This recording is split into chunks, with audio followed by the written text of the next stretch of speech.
Okay, so the plan under examination is a Regulation 19 version of the Merton Local Plan, which was submitted for examination on the 2nd of December 2021. And prior to submission, Regulation 19 consultation took place.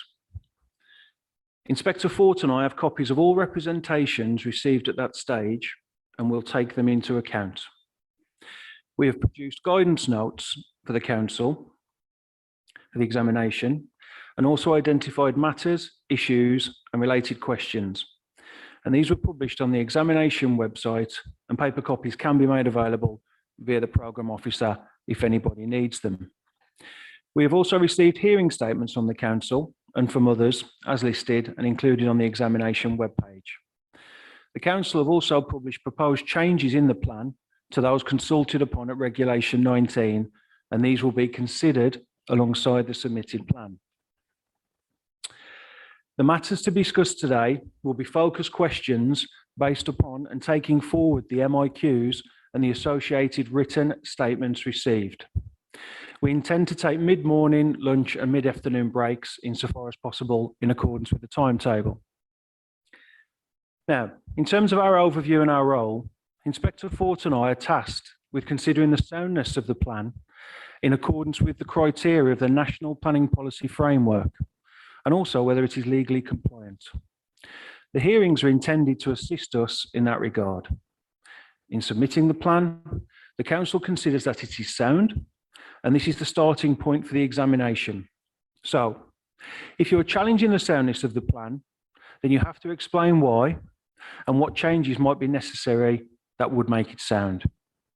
We are proceeding on the basis, whilst there may be disagreements relating to the soundness of the plan, that the majority of people who have made representations would like to see the adoption of a sound plan to ensure sustainable development of the area, which appropriately takes into account the area's character, environment, the needs of its communities, and its economy.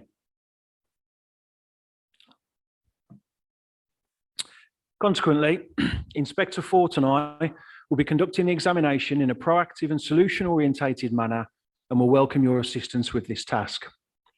We have read and will take into account the hearing statements that have been prepared, and also the original representations that were made. There is no need for these to be repeated. Instead, our aim is that the discussion moves on from those documents and deals with specific questions that we have, or areas where further clarification or explanation is required. At times, we may ask for a general contribution or a summary of your position. And when contributing to discussions, it would be helpful to us if contributors would stick to the matter in hand and refrain from commenting on unrelated matters.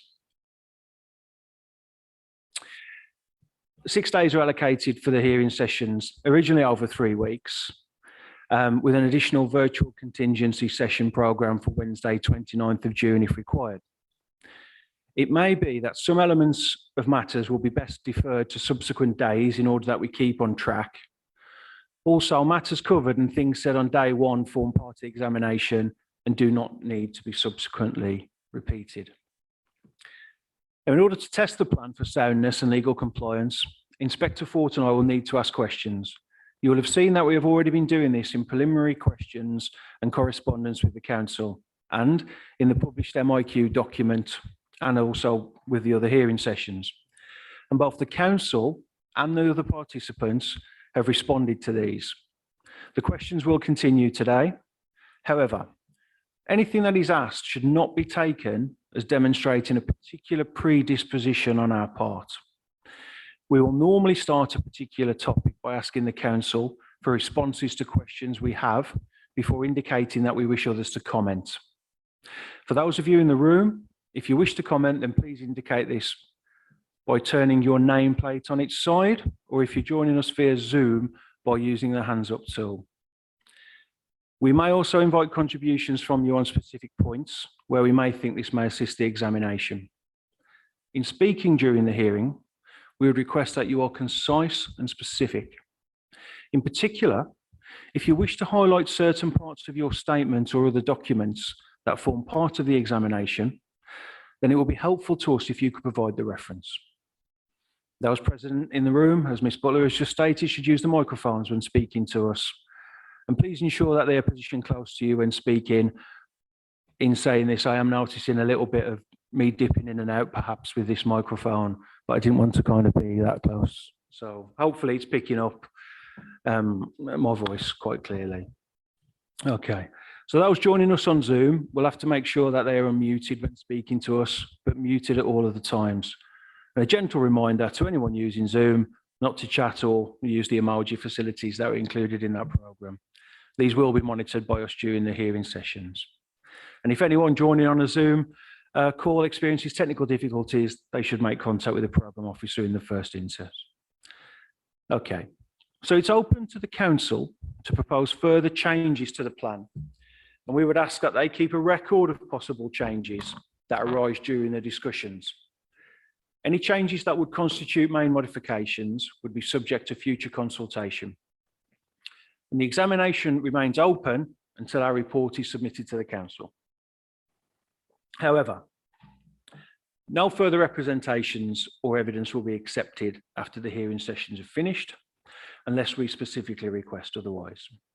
Moreover, we're not expecting any further written submissions during the course of the hearing sessions, but we may request further material should discussions indicate that would be useful. There'll be a short session at the end of each sitting day to ensure that any suggested modifications or additional items, topic papers or additional evidence, for example, that has been suggested during the course of those discussions have been adequately recorded. And at the end of the hearing sessions, we will indicate the likely timescales of the next phases of the examination. Okay, well, that's enough from me.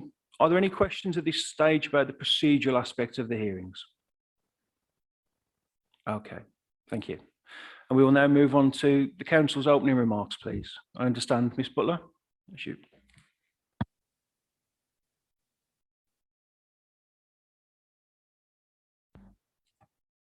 Thank you, Inspector. I'll keep this fairly brief as everyone will be hearing a lot about Merton over the coming weeks in this hearing. Merton is one of London's 33 boroughs, lying where inner urban London meets Metroland suburbia. The characteristics of Merton are explored in the local plan and in its evidence base. It's green, it's sporting, with commons and parks, tennis, football and other sports. It's accessible, served by 2 underground lines, train, tram and bus. It has a mix of different communities, a population of approximately 200,000 people in approximately 86,000 homes. Over 6,000 businesses occupy 5 main town centres and 3 main industrial estates, served also by smaller centres, neighbourhood parades and smaller business areas. Merton's been developed over many years, from Victorian and Edwardian times to 1960s and 1980s estates, mainly towards the north of the borough. But the south of Merton looks like what you see from the top floor of this building, 1920s and early 1930s Metroland suburbia, which characterises other outer London boroughs. This leads to one of the less obvious characteristics of Merton, but very pertinent to the local plan, which is that Merton is characterised by small sites due to its previously developed character and fragmented land ownership and high land values of southwest London, which make land assembly expensive and difficult.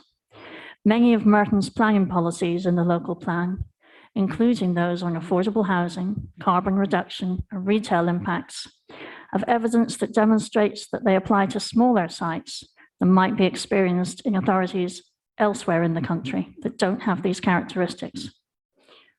Merton's local plan was started in 2017 as a replacement for most, but not all, of the borough's existing local plans. It's been through over 8 months of public engagement since then, some of it unfortunately falling within the COVID-19 pandemic. We believe that the plan is positively prepared and justified, providing an appropriate strategy which seeks to meet the area's objectively assessed needs, taking account of reasonable alternatives and based on proportionate evidence. We also believe it's consistent with national policy and deliverable over the 15-year plan period, and based on effective joint working, particularly with other London boroughs, the Mayor of London, and Transport for London. Finally, a very large and essential part of the plan's production goes to those who helped produce this local plan. I'd like to thank colleagues, cabinet members and local councillors, cross-party, who've supported this plan for the last few years. We owe a particularly big debt of thanks and gratitude to the people and organisations who took the time to tell us what they thought, to feedback by email, to answer SurveyMonkey, to speak to us on Saturday morning at Morden Tube Station, to invite us to their meetings, to publicise our consultations in their newsletters, to explain to others what they thought, and to encourage responses. We may not always agree on every issue, but this local plan is much better for their involvement, and we couldn't have done it without them. Thank you. Thank you, Ms. Butler.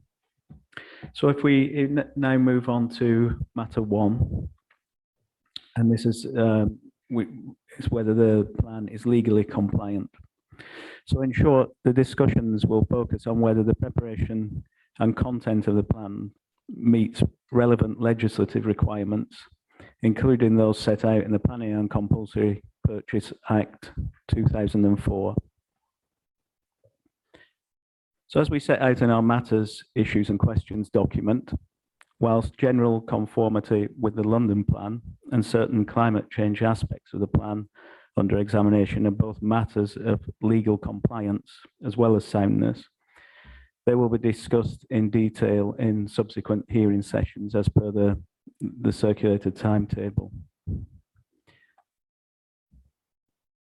So by way of introduction to this topic, we'd like to invite the Council to outline in broad terms whether the plan has been prepared with due regard to the appropriate procedures and regulations, and whether the duty to cooperate on strategic matters has been satisfied.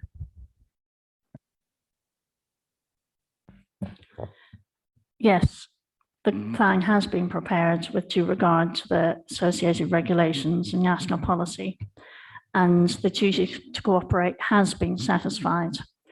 This is set out in detail in our statement to matter 1, issue 1, but I'd also like to draw inspectors' attentions to further statements of common ground that have been submitted since the 20th of May, when matter 1 was submitted.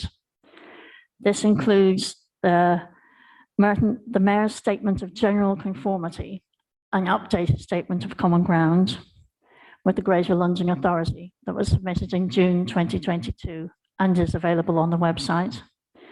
It includes statements of common ground referenced OD 13I to OD 13O with Historic England and other parties, also which are available on the website.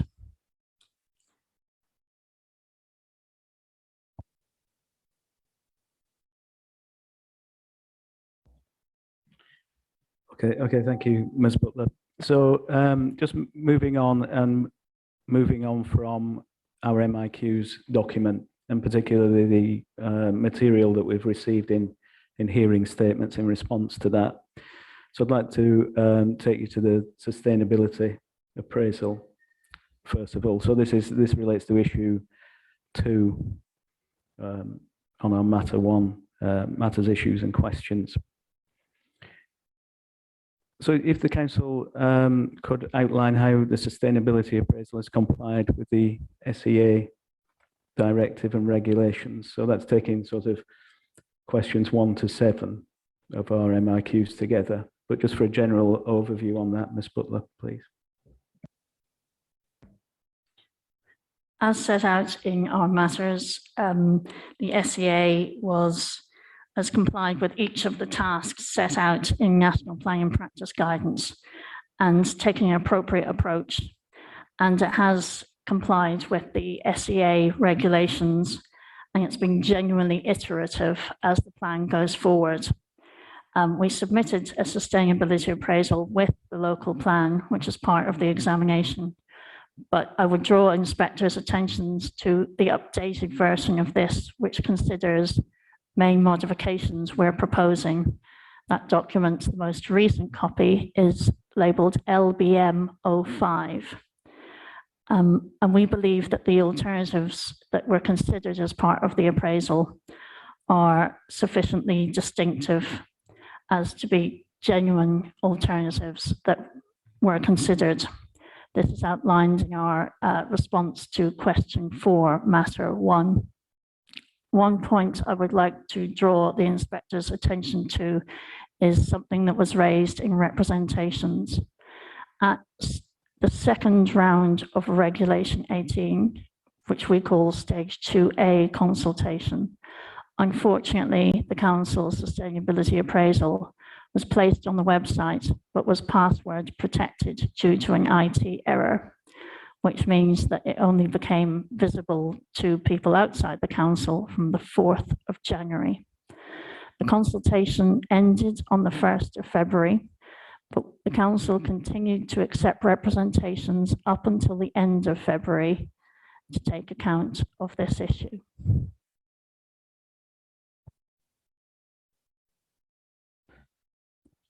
Thanks, Ms. Butler. I want to pick up additional points on the availability of that sustainability appraisal a bit further down the agenda, but I noted what you've said there, so we'll have a few more questions on that. But just in terms of, if I could invite Mr. Burton in now.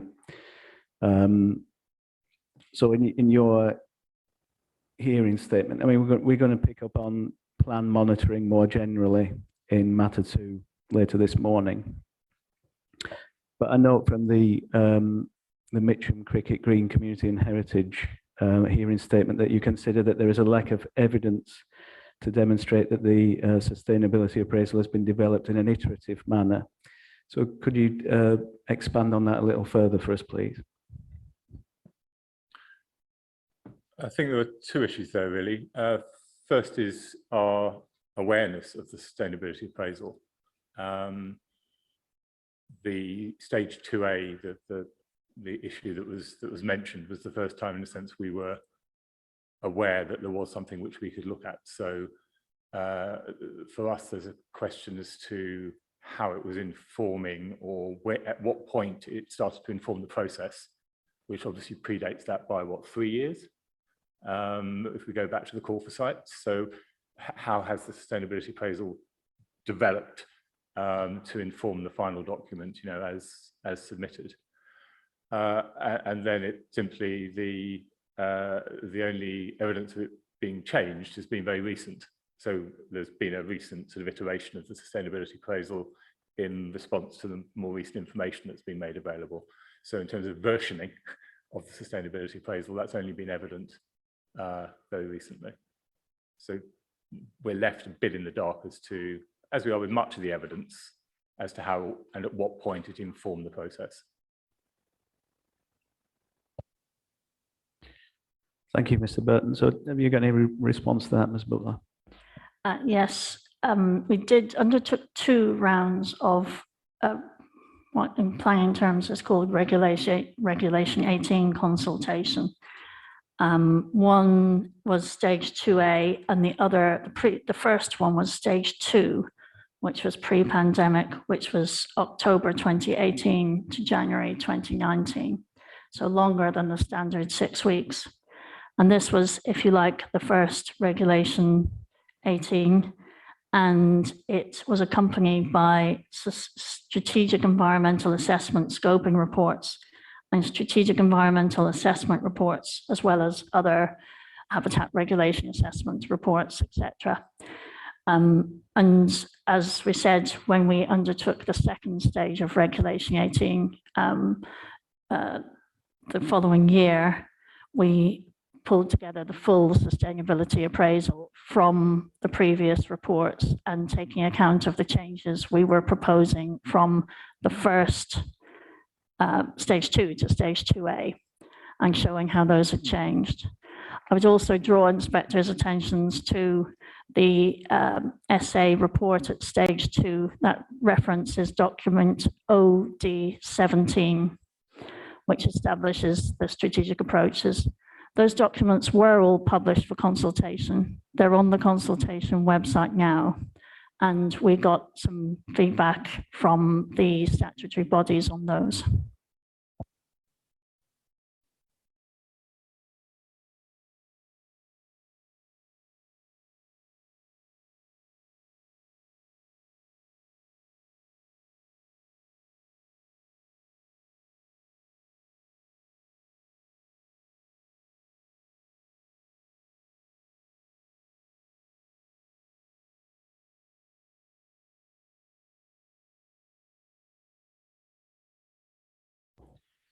So moving on to that related point in terms of the statement of community involvement. So we've heard that there was some difficulty in accessing the sustainability appraisal at the Reg 18 stage. So just remind me, in terms of, you became aware of it when, and how long was available for people to then absorb that material before they had to make comments on it? I'm afraid I can't recall exactly when we became aware of it, but we realized that the web team took the password protection off on the 4th of January. And this was also during one of the COVID-19 lockdowns as well.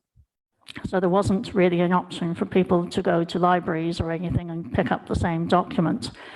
And in recognition of a few points, the consultation itself ran from the 13th of November to the end of February or 1st of February for stage 2A.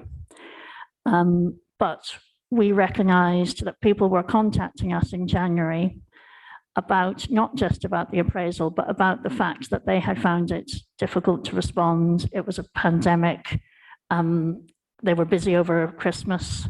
And so we continued to accept responses after the 1st of February, right the way through February, to allow people the opportunity to respond both to the appraisal, but also to other aspects of the local plan, given the post-Christmas circumstances and the fact that looking at it in paper form in libraries wasn't an option. You satisfied, Ms. Butler, that that additional 4 weeks was sufficient, given the issues that you'd faced?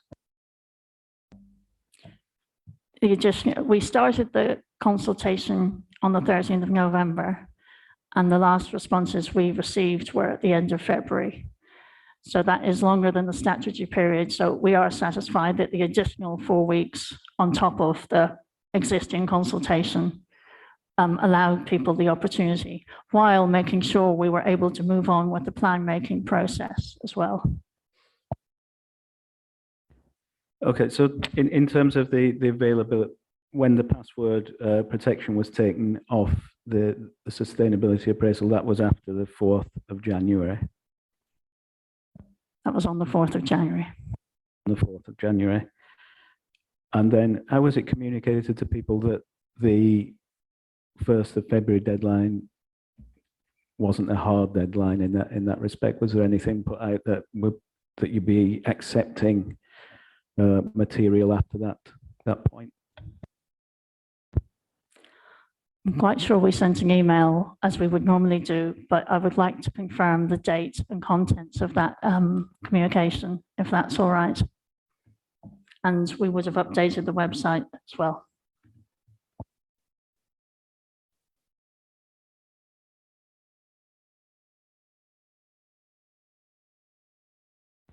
Yes, yeah, thanks. So if you can get confirmation of that, it'd be useful to have, and we'll discuss this afternoon when we might be able to see that. So, Mr. Burton, have you got any views on that? Yeah, just you asking when the council first learnt of the issue. So we emailed Tara on the 27th of December.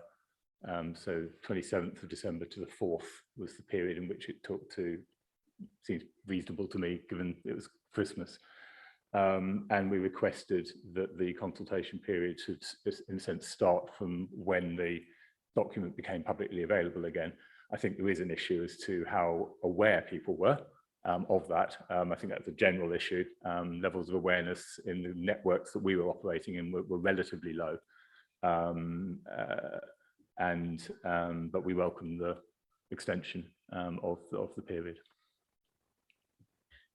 So did you feel that you had adequate time to absorb that material once the deadline was extended? It depends who you are. We'd sort of been involved in this process from the beginning. We've been navigating all the documents.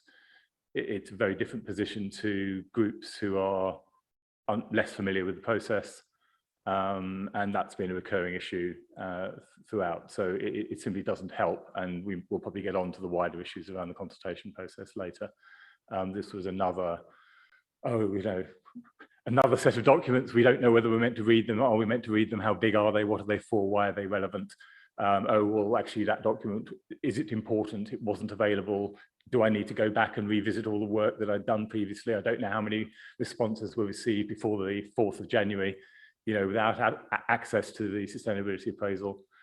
It just added to the challenges of engaging with the process.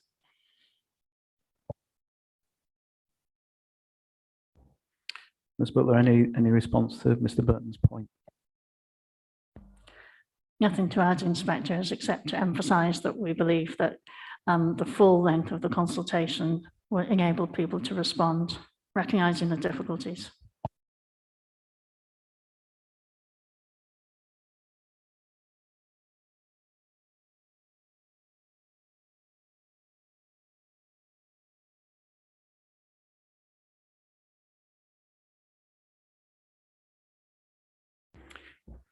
So moving on a bit further there, Mr. Burton. So in the Mitcham Cricket Green Community and Heritage statement, you have outlined some concerns with the consultation process. More generally, you began to touch on them there, and I'm thinking particularly of paragraph 5 of your statement.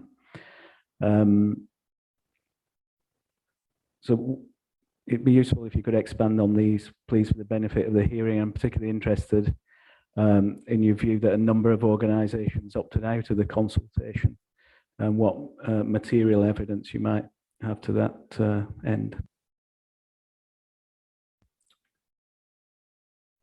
Well, it certainly is our view that the plan hasn't been shaped by early, proportionate and effective engagement, and that the discussions have not been timely, effective or conclusive.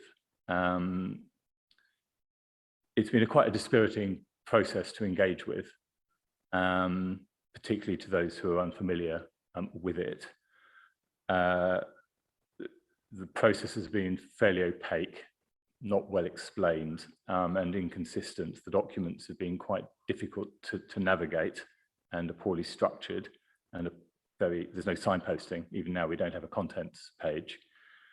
And probably the most sort of difficult, although it might seem relatively sort of superficial, is that even when groups were highlighting grammatical errors, missing sentences, simply poor writing, 2 years later, the documents sort of re-emerge without changes having been made. And it's therefore not surprising that groups gave up on the process and chose not to participate and get involved. And there does seem to be a diminishing number of contributions to the point where we know from direct conversations with a number of groups that they weren't, for example, aware they needed to make a, third or was it fourth set of comments for the privilege of sitting here to contribute, who would wish to have contributed here. Early on in the process, we did conduct a Zoom workshop with other community groups, to Tara's point about how others sort of helped the process, to help people understand what the process was and to know what a local plan was and what the stages were and how to get involved. And there was I can report, a high level of, interest in that, although puzzlement, and not without challenge. But there were, I haven't got a record of it, but I don't know, probably around 10 organisations in different ways that were involved in that, 10 to 12 community groups of different kinds, not all who regularly get involved in planning issues. But you could see as the process went on how difficult it was to engage those groups, and how they felt that the efforts that they put in weren't being listened to and therefore fell away. So it's hardly surprising they found better things to do. I can give further examples of some of the problems at this stage, if you think that's helpful.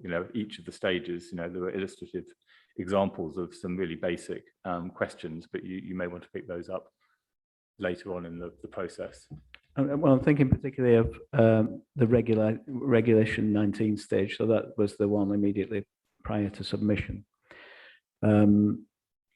So you point to a lack of discussions or workshops with the council, particularly at that stage. Admittedly, it was during some the COVID-19 restrictions being a quite strict point, isn't it? But in terms of that, have you got any particular views on it? Well, we did. I mean, we did directly reach out to Tara and ask to have a conversation about our evidence, and there was no response to that as an individual organisation.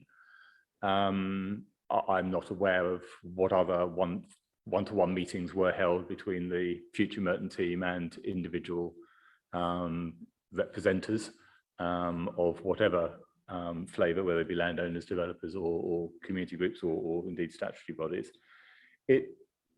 We're aware of a number of other authorities, who found actually online engagement quite successful and high levels of participation in Zoom meetings. We would have welcomed a calling together of groups who might be interested in a discussion. We don't think that COVID was a reason for the quality of engagement that we saw. And there were some very basic questions. It was impossible to get a copy of the document as a single document until right at the end of the process. So even the navigation of what the document was, how it fitted together, what the different chapters meant, what the relationship was, how it was structured, all of that was, well, it was impossible because of the way in which the information was provided. So there were both direct experience of a lack of engagement, and I don't think it's that our representations didn't have substance, weren't of value, and indeed they were welcomed right at the end of the process, and we were thanked for pointing out these errors. It'd be nice to have been thanked 3 years ago when we pointed out the same errors, and it didn't really do justice, I think, to the quality of the evidence that had been submitted by a number of organisations. It felt that we were pushing water uphill, and the ideas that hadn't been invented within these four walls weren't that welcome.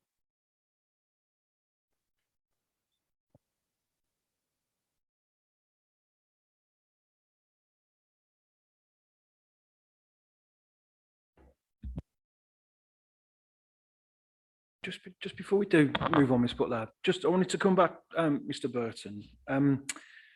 Just this view about the organisations that opted out of the consultation. Do you have any material evidence on that at all?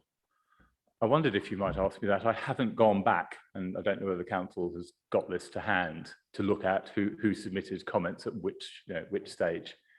But I'm aware of. I don't want to give names sort of off the top of my head of organisations who certainly participated earlier on in the process, who didn't participate at stage, whether it was stage 2A or stage 3A, I can't remember.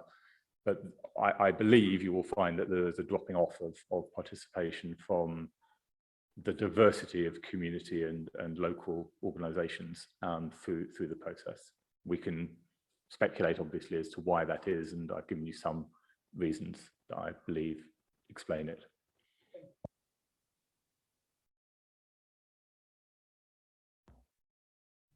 So in terms of the statement of community involvement, Ms. Butler, thinking about what Mr. Burton's said about the consultation, particularly at Regulation 19, and noting that the statement of community involvement was updated to reflect the COVID-19 restrictions that were in place.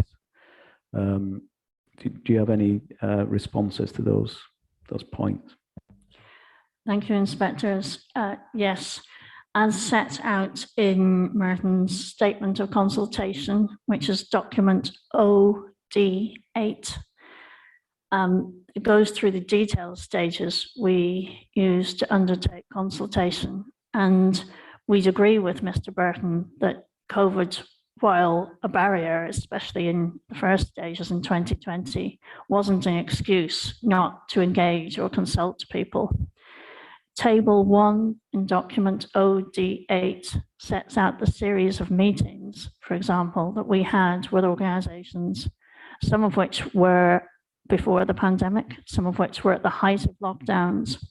It runs from pages 3 to page 10 because there are so many meetings and forums and community groups and other activities that we undertook during that time.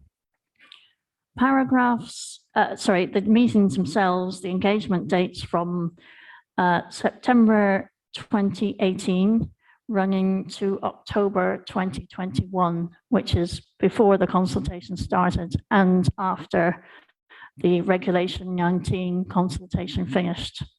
So it doesn't just focus on the weeks of public consultation, but it also picks up on events that took place before and after. Although it wasn't legally required, we undertook 2 stages of Regulation 18, partly because of the changes to the London plan, which were going on in parallel at the same time, an equally big and equally significant planning document for people to engage with. And so some significant changes were made between 2018 and 2020 to the London plan, which affected Merton. As it happens, COVID-19 also came along. So we're glad we did the second stage of Regulation 18. It should be focused on the statement of consultation that in our experience, there are a limited number of groups who who feel interested and able to engage on the whole of a local plan. Many people are interested in certain parts. They might be interested in what's happening in their area. They might be particularly focused on design and conservation. They might be particularly focused on transport or air quality. And our consultation, while approaching community organisations and community meetings to advertise the whole local plan, also made sure that we helped people to get the information that they needed.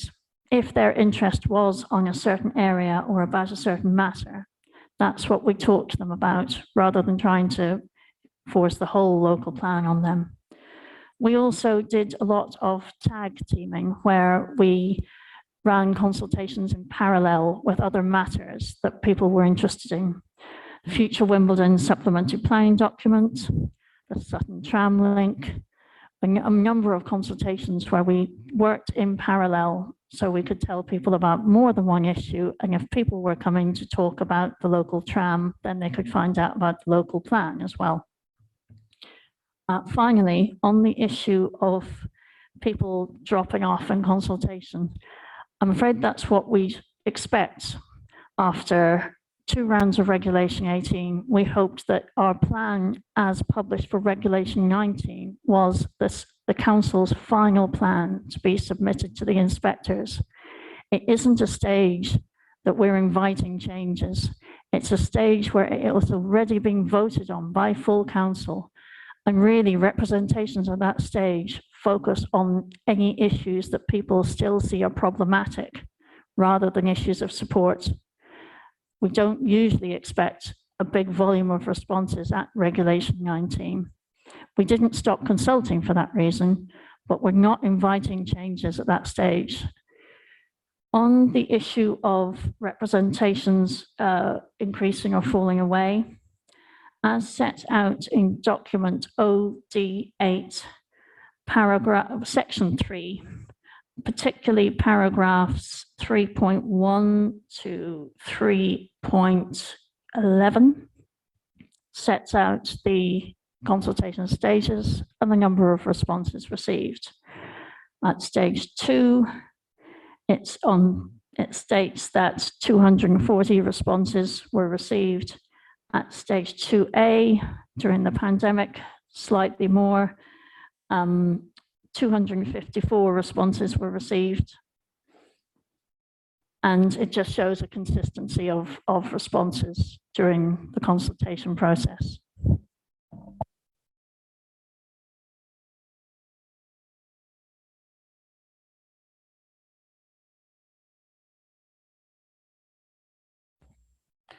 Thank you, Ms. Butler. So in terms of the SCI, so that talks about the local planning authority will go to meetings depending on COVID-19 protocols being followed. So was that as a reactive rather than a proactive sort of reaction to that? Were you waiting for community groups to invite you to Zoom meetings, or were you anticipating arranging those? That's the I'm talking at the Reg 19 stage.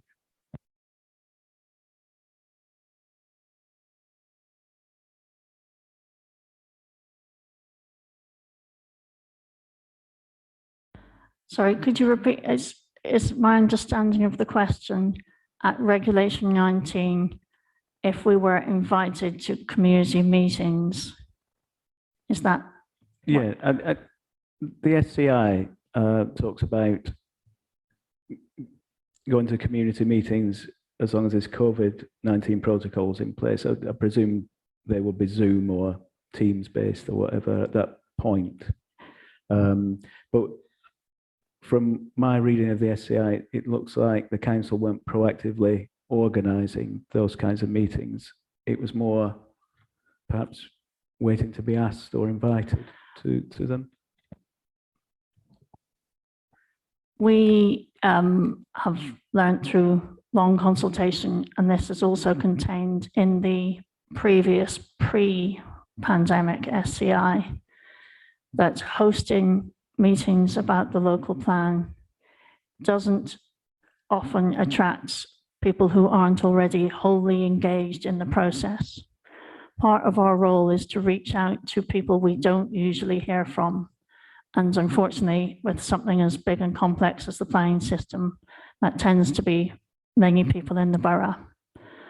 As stated in our previous SCI, and I'll get the reference in a moment, we tend to try and tackle issues by either piggybacking on other consultations. We ask people if they would like to us to attend meetings, and we attend organised meetings like community forums, or a meeting that might be about something associated with planning or plan making. Ms. Buller, may I ask, just in terms of the mechanics of that, you mentioned earlier about kind of individuals being focused on different aspects of the plan, and therefore, you know, you made sure that you help people kind of as necessary. In terms of the kind of practicalities of that, is that kind of did you offer officer time for people? Were people aware that they could speak to an officer, for example? Did you have a dedicated officer for these queries? How did you kind of reach out to those groups? Was there an open invitation, for example? How did you kind of source out those groups that you're referring to as part of that process? For example, you know, I mean, did the council operate a duty system for certain hours where people would call in, or how were those queries and everything picked up in practice? We have a duty line in the team, and the team covers many different topics, not just plan making, but it also covers highways, road safety. We work with planning applications, flooding, drainage, etc., urban design. So we will receive queries, sometimes very general queries that might come through that phone line, and they're always diverted to a core. If the query involves a plan making issue, it would be diverted to a core of planning people. I think it's fair to say a lot of the queries that come through tend to start with a focus on specific sites or a specific policy matter, maybe a concern about local noise or air quality, and then we're able to talk them through how that relates to a local plan. So yes, there is a duty line, and yes, people can call into us, and that was maintained during the pandemic. It didn't fall away. They ebb and flow, it's fair to say. I think when something happens, or when there's maybe a particular development site or a particular issue, maybe nationally, then we have a rise in calls. I think it's fair to say, during the first half of the pandemic, people were not engaged in plan making. We didn't have a consultation at that stage, but people had many other things to think about. Definitely by the later stages, it got sort of started to increase and get back to more business as usual by then. Thank you.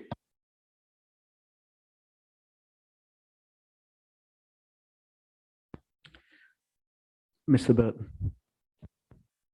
Just by way of, again, fact, in terms of our own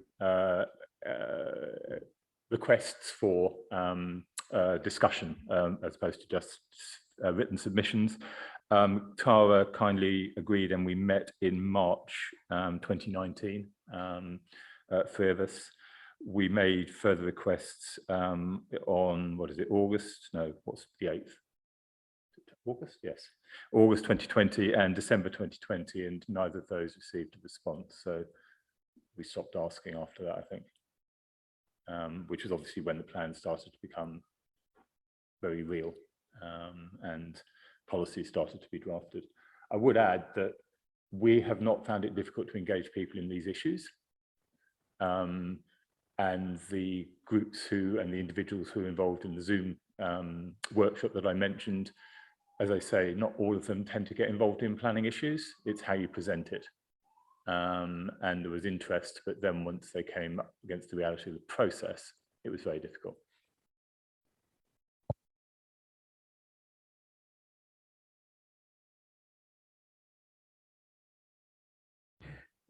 Thank you, Mr. Burton. So is there anything further, particularly on consultation and the statement of community involvement at this point, Ms. Butler? Nothing to add.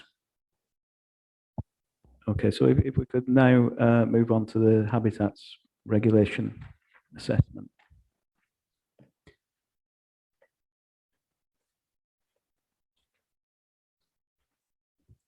So if I could invite you, Ms. Butler, to unpack the habitat regulations assessment's conclusions in respect of recreational pressure on European sites, and how existing arrangements relating to those sites would mitigate this.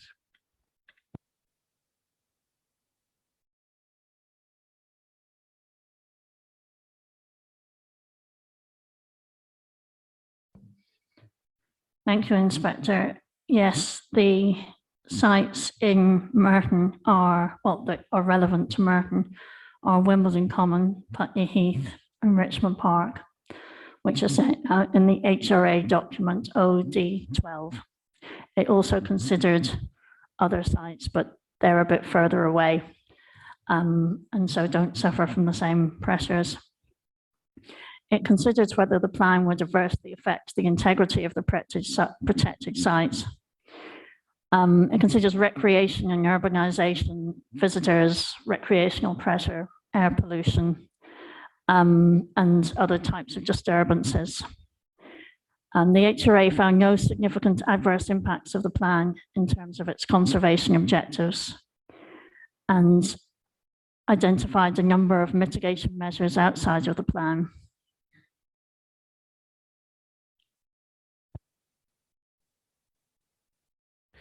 So are those the existing mitigation measures, are they permanent measures? Are they things that will be in place for the lifetime of the plan period?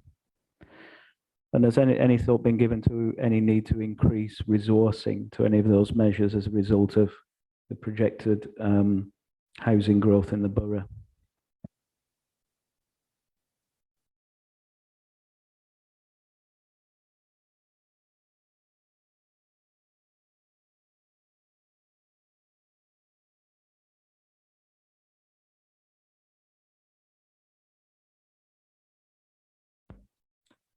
Sorry, Inspectors, my document is frozen.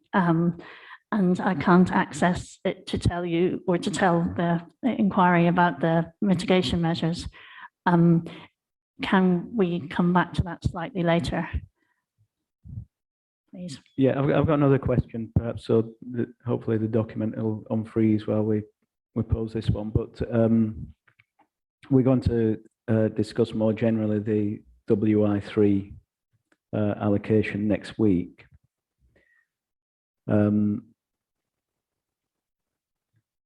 So I don't want to impinge on the discussions of that site in particular, but it is referenced in the HRA, particularly potential transport effects to that site and how they might affect Wimbledon Common. And that's following the comment in figure 13 of the HRA relating to that site. So is that something that should be picked up in the allocation, particularly in terms of something to consider when any related planning applications are being determined? Might be. Can we discuss that matter with WI3 if that's okay, just while this reacts for me?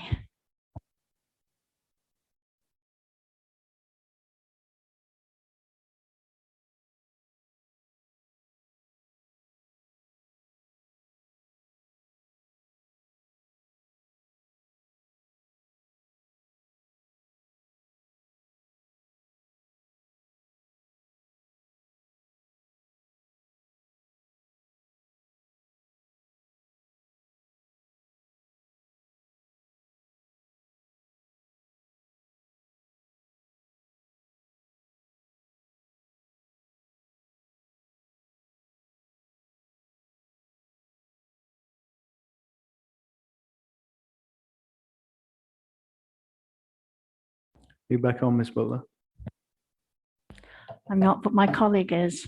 If I could just look over her shoulder and answer the question about WI3.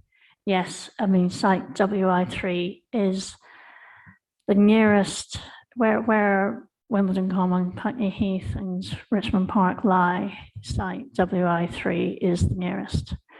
It's worth noting that the site already in the existing circumstances and without Merton's local plan sees about 500,000 visitors to the site over a 2-week period every summer.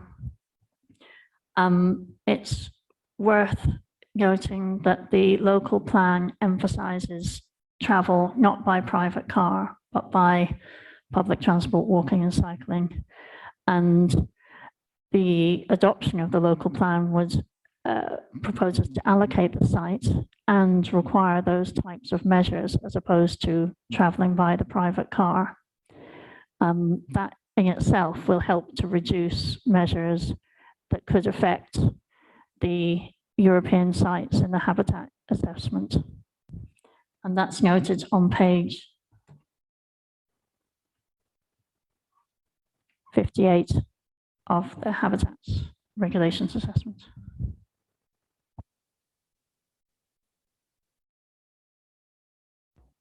Okay, as you say, it's probably something best. We've flagged it now that we'll pick it up more generally in the discussion of the allocation itself. But just particularly as that was what I think the only site where that potential impact is referenced. I think it's probably important to pick it up in that discussion. So are we any closer to answering the question on the mitigation measures yet?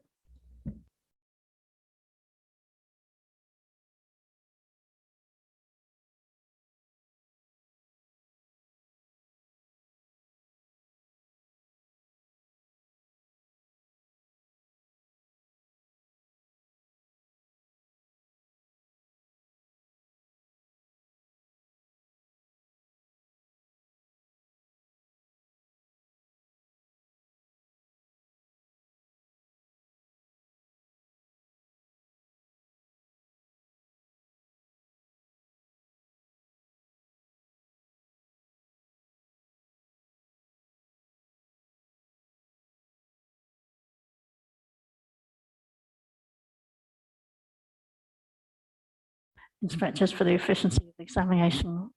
Can I come back to you about that?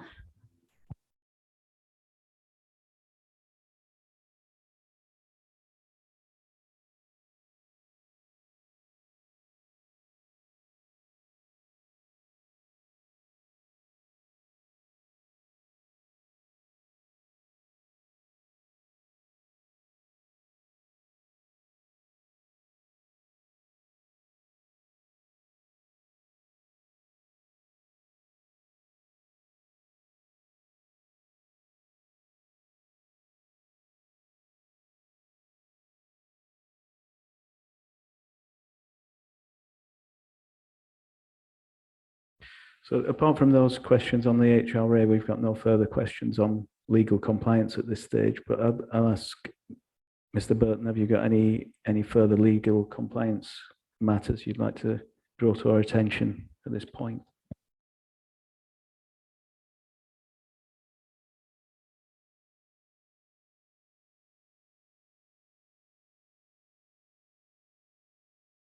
No, thank you. Thank you.